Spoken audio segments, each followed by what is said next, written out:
Hi everybody, Emily here to share a layout for Hip Kit Club. I used the absolutely stunning April kit to create this layout, and I followed the sketch that was designed by Nikki. Love that sketch. I decided to go with this rainbow paper from Maggie Holmes, and I fussy cut it. And then I mounted it onto this beautiful cardstock that's part of the cardstock kit. I glued it, making sure that the edges would not have glue on it. So I glued it back in the same order as it was cut. So it looks like it's back to how it was. And then what I went to do off camera is I went to stitch around all the edges. And now I'm folding the edges back up, and that helps to create a texture that's just amazing. It's a technique I've used before, and I really love the effect it gives to the paper, and it makes the paper an embellishment in itself. Then I go around the edges with my scissors to lightly distress the little folded bit of paper.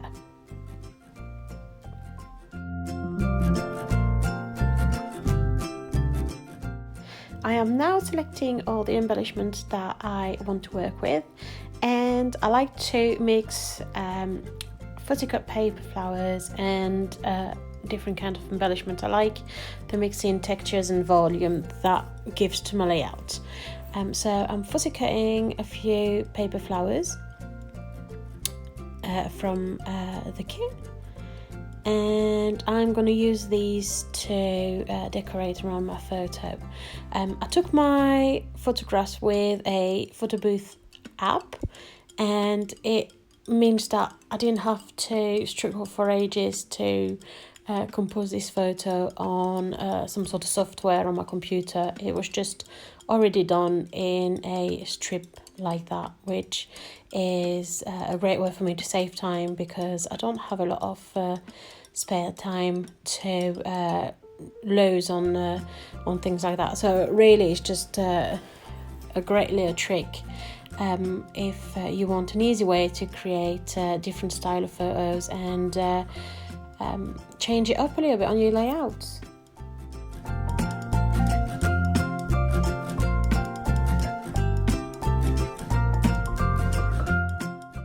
With all the ruffle edges of the paper, I wanted to make sure my photos would be standing off from the background. So I mounted it all on sticky foam pad, which I was careful to place where the paper was laying flat and not folded back up. I also made sure that I had enough thickness of foam so that the photograph wouldn't touch the ruffle edges. I didn't want to create some sort of odd volume, odd movement on the photo. I wanted it to look fairly flat. So yeah, it's just about placing the sticky foam pads where the paper is laying flat.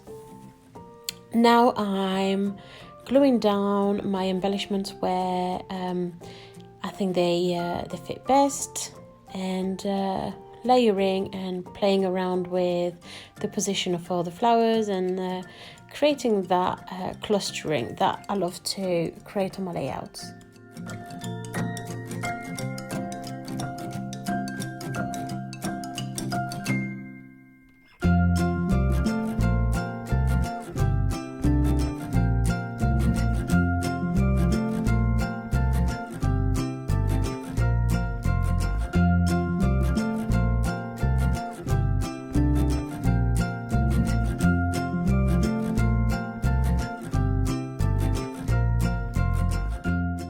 As I need extra layer of flowers, I just go back and fussy cut more. I started by fussy cutting a lot of flowers, and then I go back to cutting some more as I feel I need them. Usually it works out right, because it's rare that I've got many flowers left over, and I start with a certain number and then I play around with the placement, because sometimes certain flowers work better in an area of the layout than in another part of the layout, and it's just hit and miss, and it's just finding the best placement with every embellishment. So sometimes it could be a matter of I'm really liking the look of that embellishment, I want to have it on my layout, and it's looking where that would fit best. And sometimes it's, oh, that area needs a layer something added, it looks a bit bare, so I then look for the best embellishment that fits. So yeah, sometimes it's driven by the empty space, and sometimes it's driven by a certain embellishment I want to use. And it's all about making it work together so that we've got something that's satisfying to the eye in the end. And it's all about having something that pleases you and pleases your eye, and that you feel you've got that feeling of, yeah, you know what, I'm happy with this. It gives me that look that I appreciate and that I'm enjoying, and is pleasing to my eye. I am now looking at my journaling, as well as the extra layer words that I'm adding to my title. I've used that yellow paper for a lot of my wording. You'll see I'll go back later onto it for my journaling, and I'm also using some of the blue that's between the air balloons. That's the layer part of the paper that usually tend to be wasted when you fussy cut those papers, so I try to cut a strip through it and use it for journaling and for my wording.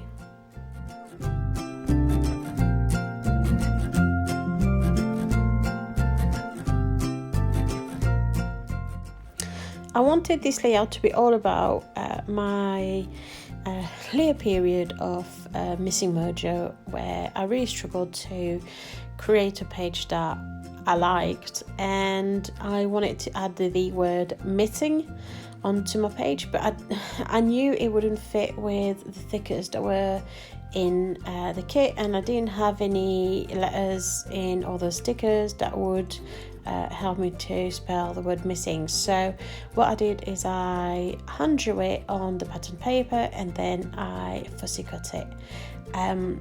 I usually tend to hand draw words backwards so that it's written on the back of the paper that I'm using, but in this instance, because it was a longer word and a little bit more intricate, I wrote it on a face of the paper, but I wrote it very lightly so that I could erase it later.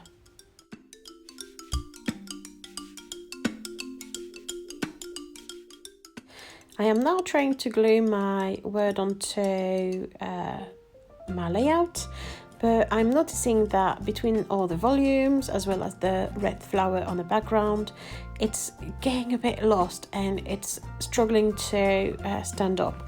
So I decided to add one of them teal flowers that I'm mounting on sticky foam pads, so that would be leveled with the strip of photograph, so that would help me to stick my word down, but it also helps it to not get lost on top of that red flower. I am now finishing off my title by adding the word Mojo out of the pink thickers.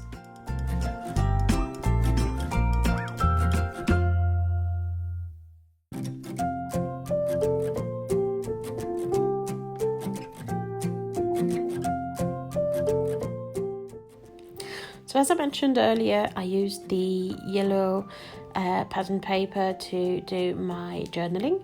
So at first I cut out the darkest yellow strip out of it. I didn't want to use the yellow cardstock because I didn't want it to be just plain yellow, and I like the fact that we have that alternating of dark yellow and lighter yellow from that pattern. And at first I cut it out of the layer gap between the fussy cut areas, and once I used all the strip that I knew I would be able to use, I then cut out a longer strip. It's just about trying to make the most of the bit of paper that we've got and trying to waste as little as possible.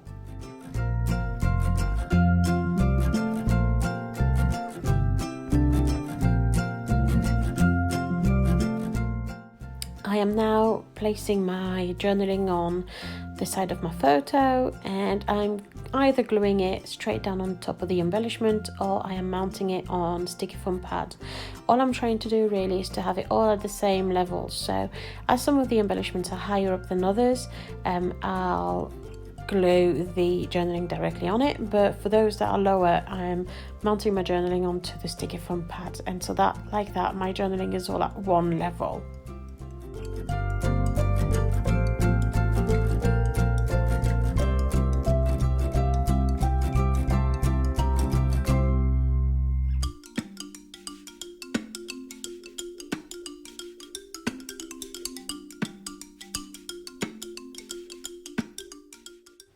So as I usually do with my layout, I slept on it and I walked away, and this is the second day that I'm working on it. And I decided that it needed a little bit more details and a little bit extra little bits to make it a bit richer, if I may say. So I'm adding a few butterflies that I've bunched around it, add that little extra pop of colour, and I'm also adding a few details with some clear Nuvo drops, and it gives it a bit of that water effect. I'm also looking at adding some detail on the top left corner of my page. It's to help me balance my layout and that visual effect. I absolutely love those butterfly from Maggie Holmes. They are beautiful, and I thought it worked really well with the overall look of the layout, but also with I think the theme, because I don't know, butterfly has that idea of I don't know, creativity, inspiration to me. I don't know. Anyway, that's my way of thinking, and creativity can flutter about, I suppose. So and anyway, it's pretty. Anything that's pretty is always welcome on a layout. I'm then adding a few of the layer dots that we got in the kit, and playing around by mixing colours. This layout is so full of colours and mix and happy, even though it's talking about a bit of a darker time, I suppose. It's fairly happy and colourful and quite fun layout, and I wanted to continue that by adding multiple colours of the epoxy stickers around the page. Adding as well the date, and with the date I only used 2020 because I think it's just not pinpointed to a certain time. I think it's something that we all go through repeatedly through the year as crafters, the lack of mojo and the lack of creativity, and it's that's why I didn't pinpoint the day I took the photos. I'm then adding the last little bit of details and finishing touch that I think makes it, that give me that ha moment at the end when I finish my layout. That moment where I'm just like, done. I'm happy, that's done. It looks complete. It doesn't need anything else. It's just there, and that's it. That's my finished layout. I hope you liked it. Please go and have a look on the website. The kits sell so quickly. I'm seeing loads and loads of comments, and to be honest, I'm not surprised. If you haven't seen them make it yet, it's not been dispatched yet, but it's absolutely stunning. Can't wait to receive it and work with it. So I hope you enjoyed it. Thank you very, very much for watching. Leave any comments. I really do appreciate it. I love your feedback. Thank you. Bye.